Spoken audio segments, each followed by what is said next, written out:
तो दंतेवाड़ा के अरनपुर में बुधवार को नक्सलियों के आईडी ब्लास्ट में डीआरजी के 10 जवान शहीद हो गए और एक चालक की भी मौत हुई है। जवानों से भरे पिकअप वैन को नक्सलियों ने आईडी ब्लास्ट कर उड़ा दिया। जवानों की टीम एंटी नक्सल ऑपरेशन के लिए ही पहुंची थी। वापसी के दौरान ये घटना हुई। प्रधानमंत्री नरेंद्र मोदी ने भी इस घटना पर दुख जाहिर किया है। वहीं गृह मंत्री अमित शाह ने भी सीएम भूपेश बघेल से बात की है और हर संभव मदद का भरोसा दिलाया है। साथ ही साथ शहीद जवानों के शव को जिला अस्पताल में फिलहाल रखा गया है। आज परिजनों को जवानों का शव सौंपा जाएगा। बेहद ही दुखद ये घटना कल सामने आई। फिलहाल इस घटना से जुड़ी हुई 6 तस्वीरें हम आपको दिखा रहे हैं। माफ कीजिएगा, 8 तस्वीरें हम आपको दिखा रहे हैं, जहां सिलसिलेवार पूरा घटनाक्रम भी आप समझिए क्या कुछ हुआ। साथ ही साथ आज जब श्रद्धांजलि कार्यक्रम आयोजित किया जाएगा, तमाम पुलिस अफसर आज मौजूद रहेंगे। उसके बाद पार्थिव शरीर परिवारों को सौंप दिए जाएंगे। नक्सलियों ने कैसे पूरी वारदात को अंजाम दिया, क्या था धमाके के बाद का मंजर, ग्राउंड जीरो से न्यूज 18 संवाददाता ने पूरी जानकारी दी। दंतेवाड़ा का अरनपुर इलाका जो कि सुकमा का सीमावर्ती इलाका है, यहाँ पर माओवादी जो है जगदीश की सूचना के बाद में जो है डीआरजी की टीम को उतारा गया था। सीमावर्ती क्षेत्र जो है नाड़ी इलाका है, उस इलाके में आज सुबह जो है जवान गए थे और वहां पर जो है जवानों के साथ में माओवादियों की मुठभेड़ हुई है, जिसमें एक नक्सली घायल है। और घायल नक्सली के बाद में जो है जवान वापस कमल पोस्ट कैंप पहुंचे हैं और वहां से घायल माओवादी को लेकर जब जवान वापस कुआकोंडा की ओर रवाना हो रहे थे, जैसा कि बताया जाता है कि 3 गाड़ियां जो है आगे निकली थी और 2 गाड़ियां जो है यहाँ घटनास्थल को पार करते हुए आगे निकल गई थी। और तीसरे नंबर पर जो गाड़ी थी जिसमें जो है 10 डीआरजी के जवान सवार थे, उस गाड़ी को जो है माओवादियों ने निशाना बनाया है और विस्फोट में जो शामिल जो आईडी है करीब 40 से 50 किलो की बताई जा रही है। काफी जो है भयावह ब्लास्ट हुआ, इसके चलते वाहन के परखच्चे उड़ गए और करीब 50 से 60 मीटर दूर जो है वाहन का जो है गियर बॉक्स गिरा है, जिसमें 10 जवान शहीद हो गए और एक वाहन चालक जो है वो मारा गया। बताया जाता है कि जैसे ही ब्लास्ट हुआ तो सामने जो 2 गाड़ी चल रही थी वो गाड़ी वापस लौट कर आई है और बताते हैं कि जो है करीब जो है 5 से 10 मिनट का भी जो है समय नहीं लेगा है और ब्लास्ट में ही जवान जो है मौके पर दम तोड़ दिया और साथ ही साथ जवानों। तो देखा आपने पूरा घटनाक्रम, हमारे संवाददाता आपको समझा रहे थे क्या कुछ हुआ घटना स्थल पर, साथ ही कितने सारे जवान उनके साथ अभी भी मौजूद थे। जब घटना घटी तब आगे जो 2 गाड़ियां निकल गई थी वो भी लौटकर देखने आई कि क्या कुछ हुआ है और उसके बाद इस पूरी घटना का खुलासा हुआ कि नक्सलियों की तरफ से विस्फोट किया गया है। वाहन में सवार सभी 10 जवान शहीद हो गए घटनास्थल पर ही। ड्राइवर भी, एक व्यक्ति जो कि उस वैन को ड्राइव कर रहा था, उसकी भी इस घटना में मौत हुई है। इसे लेकर अब पूरे बस्तर में, पूरे दंतेवाड़ा में शोक का माहौल, गम का माहौल। चलिए और ज्यादा चर्चा इस घटना को लेकर हम करेंगे और आज क्या कुछ क्रम रहेगा, सिलसिला रहेगा, इसे लेकर भी जानकारी लेंगे। हमारे 2 सहयोगी सतीश चांडक दंतेवाड़ा से हमारे साथ लाइव जुड़े हुए हैं, श्रीनिवास नायडू भी दंतेवाड़ा से लगातार हमें रिपोर्ट कर रहे हैं। सतीश, सबसे पहले आपकी ओर में रुक करना चाहूंगी। जो पूरा घटनाक्रम था वो हमने समझा सिलसिलेवार, आज क्या कुछ होगा, क्योंकि आज माना जा रहा है कि श्रद्धांजलि अर्पित की जाएगी, उसके बाद पार्थिव शरीर परिवारों को सौंपे जाने हैं। सतीश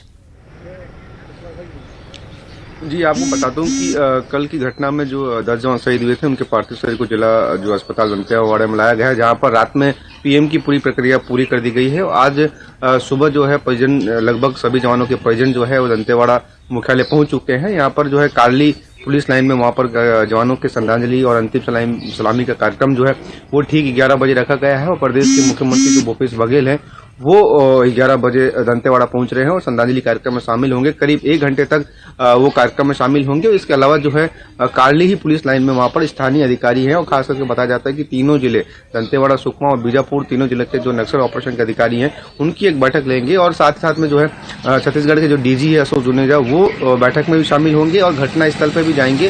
हालांकि जो है इस पूरी बैठक में घटना किस प्रकार की हुई, कहाँ चूक रहे थे और आगे की क्या नई रणनीति है, इसको लेकर जो है विस्तार से जो है मुख्यमंत्री जवान अधिकारियों से चर्चा करेंगे। और वहीं पर जो है शहीद जवानों के परिजन हैं उनसे मुलाकात करेंगे, उनका जो है ढांढस बंधाएंगे और पूरे करीब जो है 1 घंटे तक प्रदेश के मुख्यमंत्री भूपेश बघेल वो दंतेवाड़ा में रहेंगे। जी बिल्कुल, इस और मंथन की बहुत ज्यादा जरूरत है कि क्या कुछ हुआ घटनास्थल पर। मुझे लगता है इसीलिए मुख्यमंत्री भूपेश बघेल भी इसे लेकर विस्तार से चर्चा आज करने वाले हैं। श्रीनिवास, आपकी ओर में रुक करूंगी। बहुत ही मानविक क्षण उन तमाम परिवारों के लिए जिन्होंने अपने बेटों को खोया है। आज क्या कुछ होने वाला है सिलसिला, साथ ही साथ मुख्यमंत्री भूपेश बघेल के कार्यक्रम को लेकर क्या कुछ जानकारी आज?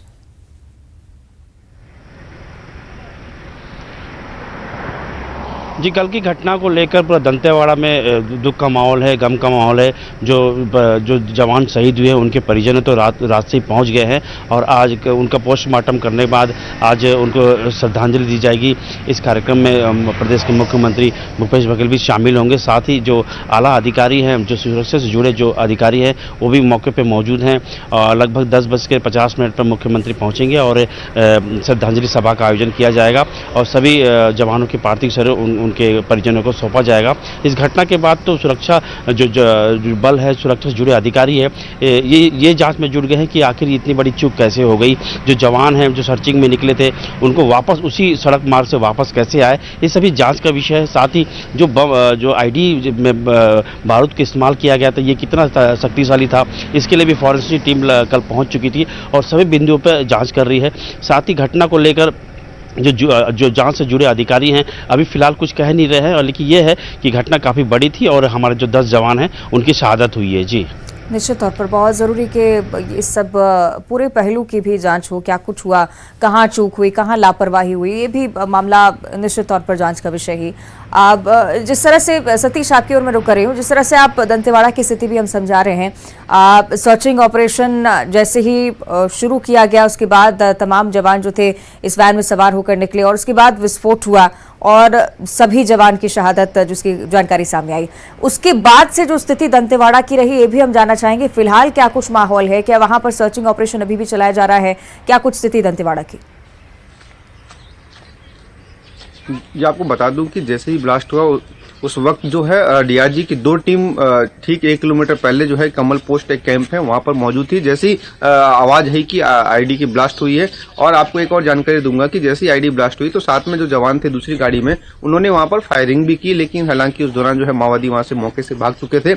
लेकिन उसके बावजूद भी जो है जवानों को उस इलाके में उतारा गया और पूरे इलाके की जो है सर्च अभियान की और देर रात तक जो है जवान उस इलाके में मौजूद रहे। और मैं भी करीब जो है 7:30 से 8 बजे के बीच वहां पर मौजूद था। तो जवान जो लगातार सड़कों का गश्त कर रहे थे और लगातार आसपास इलाके को जो है गार्डर करके रखे थे, क्योंकि लगातार अधिकारियों का आने का सिलसिला भी जो है घटनास्थल पर देर रात तक चल रहा था। जिस लिहाज से उस इलाके में लगातार जवान गश्त कर रहे थे और आईडी ब्लास्ट के बाद में पूरी तरह जो है गम का माहौल छा गया। पूरे दंतेवाड़ा जिला मुख्यालय में गम का माहौल छा गया और जवान जो है डीआरजी के जवान अपने साथियों की जो है शव को एक झिल्ली में बटोरते हुए हमने देखा कि किस तरह से जवान अपने साथी जवानों का जो है शव को उठा रहे हैं। और एक काफी जो है एक मार्मिक माहौल हो गया था। वहां पे लगातार जो है डीआरजी 3 दिन से उसी इलाके में थी और 3 दिन से उसी इलाके में सर्चिंग करके ऑपरेशन करके लौट रही थी और लौटते वक्त ये हादसा हुआ है। तो कहीं ना कहीं जो है डीआरजी के वही जवान है जो सुबह मुठभेड़ में एक नक्सली को घायल करते हैं और ठीक दोपहर में नक्सलियों के ही निशाने में आ जाते हैं। तो कहीं ना कहीं वहाँ पर जो है लगातार पिछले 2 दिन से सर्चिंग अभियान चलाया जा रहा था। हालांकि वो इलाका काफी थोड़ा सेफ माना जाता है, जो है सुकमा और बीजापुर की अपेक्षा जो है दंतेवाड़ा का इलाका वो थोड़ा सेफ माना जाता है। तो उस इलाके में लगातार सर्चिंग अभियान पिछले 3 दिन से चल रहा था। बताया जाता है कि नक्सली लीडर जो जगदीश है जो इस इलाके में सक्रिय है, उसकी तलाश में जवान 2 दिन से जो है सीमावर्ती इलाका है सुकमा और दंतेवाड़ा का, वहां पर लगातार माओवादी जो है सर्च ऑपरेशन कर रहे थे और उसके बाद टीम वापस लौटी और लौटते वक्त जो है ये घटना हो गई है कल। निश्चित ही सतीश, एक ऐसी दुखद घटना जो अपने पीछे शोक तो छोड़ ही गई है, साथ ही साथ तमाम सवाल भी खड़े होते हैं। श्रीनिवास, कल जब ये घटना सामने आई उसके बाद से लोगों के मन में ये सवाल था कि क्यों नक्सली इस इलाके में इतने सक्रिय, इतने बेखौफ हैं, किस तरह की वारदात को अंजाम दे देते हैं। साथ ही मुखबिरी तंत्र को लेकर भी तमाम सवाल खड़े हुए। क्या अभी भी नक्सलियों का मुखबिरी तंत्र इतना स्ट्रांग है कि जवानों के खिलाफ इतनी बड़ी साजिश वो रच सकते हैं? श्रीनिवास, जी, लगातार ये बात सामने आ रही थी कि माओवादी बैकफुट में हैं और अब माओवादी कमज़ोर हो गए हैं। उनके जो सेंटर का जो नेतृत्व है वो काफ़ी कमज़ोर हो गया है, क्योंकि कोविड काल में जो माओवादी के बड़े लीडर है वो कोविड से मौत भी हुई थी और कुछ मुठभेड़ में मारे गए थे, जिसके बाद ये कयास लगाया जा रहा था कि माओवादी के बड़ा विंग जो है वो अब उनका नेतृत्व खत्म हो रहा है। लेकिन धीरे धीरे ये बात तो सामने आने के बाद जो घटनाएं सामने आ रही है और माओवादी को सबसे बड़ा हथियार अभी आईडी ब्लास्ट हो गया है। जगह जगह आईडी लगाया गया। जवानों के लिए सबसे बड़ी चुनौती आईडी को लेकर कैडर है। इसको लेकर लगातार सतर्क बरतने के निर्देश पीएचयू से और जिला अपना बस्तर संभाग के जो आला अधिकारी हैं, जो तमाम एसपी है, अपने जवानों को देते हैं कि सर्चिंग के दौरान आईडी ब्लास्ट को लेकर सतर्क बरते। लेकिन कहीं ना कहीं चूक हो जाती है और ये आईडी ब्लास्ट की चपेट में हमारे जवान आ जाते हैं। बात करें तो माओवादियों की ये जो रणनीति है काफ़ी स्ट्रांग मानी जा रही है और इसमें बताया जा रहा है कि दरबा विंग जो कैडर है उनकी बैठक चल रही थी, उनकी सूचना पर हमारे जवान सर्चिंग में निकले थे और वापसी के दौरान ये घटना घटी है। फिलहाल माओवादी के जो विंग है वहाँ के जो लोग हैं उनसे पूछताछ की जा रही है। साथ ही जो सर्चिंग ऑपरेशन तेज कर दिया है, इलाके में अतिरिक्त बल को मुस्तैद है और तमाम जो घटना को लेकर जो तमाम बारीकी चीज़ों से जांच की जा रही है। जी निश्चित ही। और श्रीनिवास सिसोद जो साहब जिस तरह से जिक्र कर रहे हैं कि जमीनी स्तर पर हालात कुछ और हैं, सतीश इस ओर भी ध्यान दिया जाना बहुत ज्यादा जरूरी कि जिस तरह से श्रीनिवास भी इस बात का जिक्र कर रहे हैं कि हम मान रहे थे कि नक्सली बैकफुट पर हैं, लगातार हो रही कार्रवाई की वजह से शायद डर और खौफ का माहौल जरूर नक्सलियों में आया होगा, लेकिन उसके बाद इस तरह की साजिश को अंजाम देना, हमारे 10 जवान इस पूरी घटना में शहीद हो चुके हैं। एक बहुत बड़ा पैमाना इस पूरी घटना का जिसे लेकर जांच होना बहुत ज्यादा जरूरी, क्योंकि शायद जमीनी हकीकत उस तरह की नहीं है जिसका अंदाजा हम लगा रहे हैं यहां से। सतीश जी, आपको बता दूं कि जहां घटना हुई है वो स्टेट 5A रोड है और ये पिछले 4 दशक से वो सड़क बंद थी, लेकिन पिछले कुछ महीनों से या कुछ सालों से कह सकते हैं कि उस रोड को बनाने में पुलिस प्रशासन ने अंतिम ताकत झोंक दी थी और रोड का निर्माण किया गया, सड़क का निर्माण किया गया। चूंकि वो इलाका जो है सुकमा का जरगुंडा इलाका है, वो एक कटा हुआ इलाका था जिसको जोड़ने का प्रयास किया गया।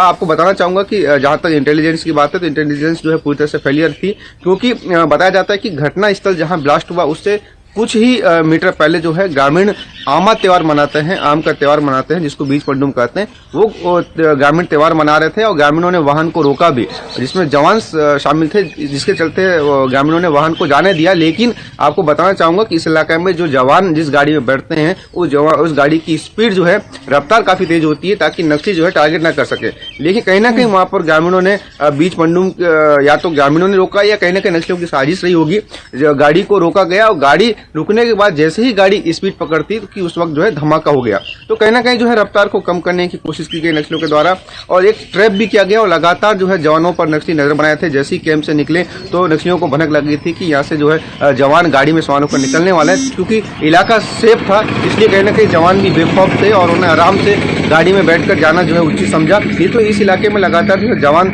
जब इस इलाके में जाते हैं तो अक्सर जो है मोटरसाइकिल का उपयोग करते हैं, लेकिन कल जो है चूंकि घायल नक्सली भी था, जवान गश्त करके लौटे भी थे, इसलिए उन्होंने 4 पहिया वाहन का उपयोग किया। लेकिन सड़क जो है पूरी तरह से सेफ है। आपको फिर बताना चाहूंगा कि वहाँ हर रोज करीब 100 गाड़ियां गुजरती होगी, जिसमें मोटरसाइकिल, यात्री बस और पिकअप गाड़ी जो है करीब 100 गाड़ियां वहां से गुजरती होगी, इसलिए जो है वो सड़क को सेफ माना जाता है। लेकिन क्या पता कि माओवादियों ने ये भी एक कल बात निकल के आ रही थी कि वहां पर जो है बहुत बड़ा रेन कट था, जो बारिश के दौरान रोड कटती है, तो वो वहां पर था।